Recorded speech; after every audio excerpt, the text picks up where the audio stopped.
Your eyes may be whole, but the story I'm told is your heart is as black. C'est pareil.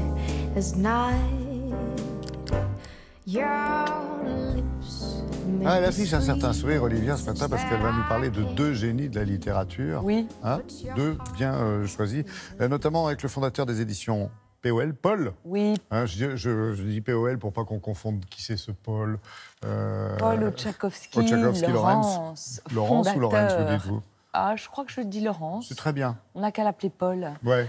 Paul est mort le 2 janvier de cette année, suscitant une émotion énorme, bien au-delà du monde de l'édition, parce qu'en fait, tous les lecteurs des grands auteurs qu'il avait publiés, évidemment Emmanuel Carrère, Marie Darrieussecq, Nicolas Fargue, se sentaient tous un peu orphelins. Orphelins, ouais. Vraiment, parce que tous nous aimions Paul Oczachowski, Laurence. Mais c'est surtout Émeline Landon, Amy, comme ses amis l'appellent, qui partageait sa vie depuis plus de 20 ans et qui raconte dans Marie-Galante cet homme et cet amour. Émeline Landon, elle est australienne, elle est écrivaine, elle est vidéaste, elle est traductrice, elle est écrivaine de marine.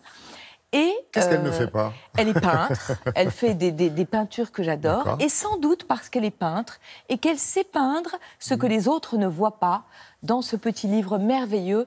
Elle raconte quelque chose de totalement invisible, elle raconte le bonheur, elle raconte l'amour qu'elle avait et pour Paul et que Paul avait pour elle.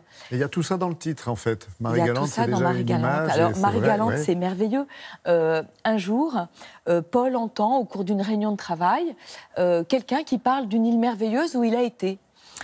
Il pense que c'est Marie-Galante. Donc, le soir même, explique Émile Landon, il cherche, il se renseigne, il réserve, parce que c'était un homme comme ça, Paul Oczachowski-Laurence, qui faisait les choses tout de suite.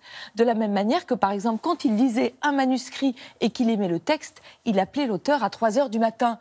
Ce que n'aimait pas Émeline Landon, parce qu'elle disait les gens vont tomber amoureux de Paul. Et d'ailleurs, c'était vrai, on tombait tous amoureux de Paul.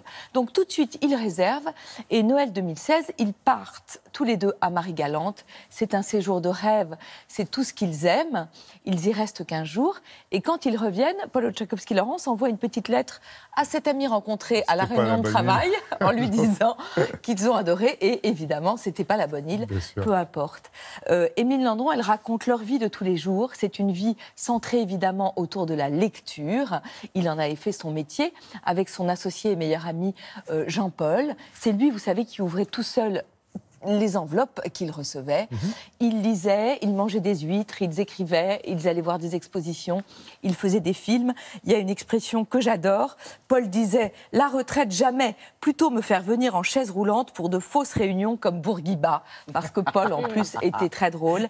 Des livres qu'il publiait, il disait « Tous les livres que je publie sont vivants. C'est comme s'ils avaient du vent dans les cheveux. » Et Émeline Landon, elle raconte surtout l'amour fou qui les liait.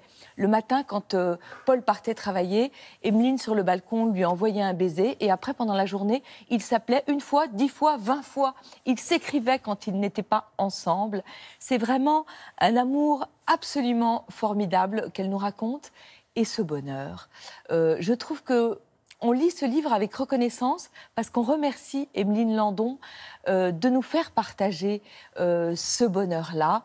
À un moment, elle lit un livre que Paul Oczachowski avait lu quand il était petit, qu'il avait beaucoup aimé, c'était Hans le marin, et elle dit « Je lis avec tes yeux ». Eh bien, on a l'impression qu'aujourd'hui, elle vit avec les yeux de Paul Oczachowski-Laurence. Presque un post-scriptum indispensable. C'est ça. Et j'adore que plutôt que de nous raconter l'absence et la souffrance provoquée par la mort, elle nous raconte cette présence à 2000% et ce bonheur partagé. C'est chez Gallimard, c'est solaire, c'est éblouissant, c'est une merveille. Alors, et puis... alors, Emmanuel Carrère, édité par Paul. Voilà. Et d'ailleurs, à la fin du livre, je ne voulais pas vous la montrer, mais vous irez voir en pensant à moi, il y a une petite photo d'Emmanuel Carrère et de son éditeur, Paul, qui est absolument merveilleuse. Emmanuel Carrère a vu toute son œuvre publiée chez POL. Ce livre est une somme sur l'œuvre. J'avais peur que ce soit un peu pointu, je ne l'ai pas trouvé du tout. C'est un livre qui raconte comment cet homme, qui était d'abord critique de cinéma pour Télérama, pour Positif, qui est aussi documentariste, cinéaste. Comment il est devenu d'abord ce romancier de l'imaginaire et comment aujourd'hui il est devenu cet auteur de récits qui interroge le réel. Et je trouve que ce qui est très intéressant chez Emmanuel Carrère, c'est qu'il y a toujours une grande part autobiographique. C'est vraiment des œuvres très personnelles, assumées, et en même temps, ce sont des livres qui posent la question: comment est-ce qu'on peut raconter le monde aujourd'hui?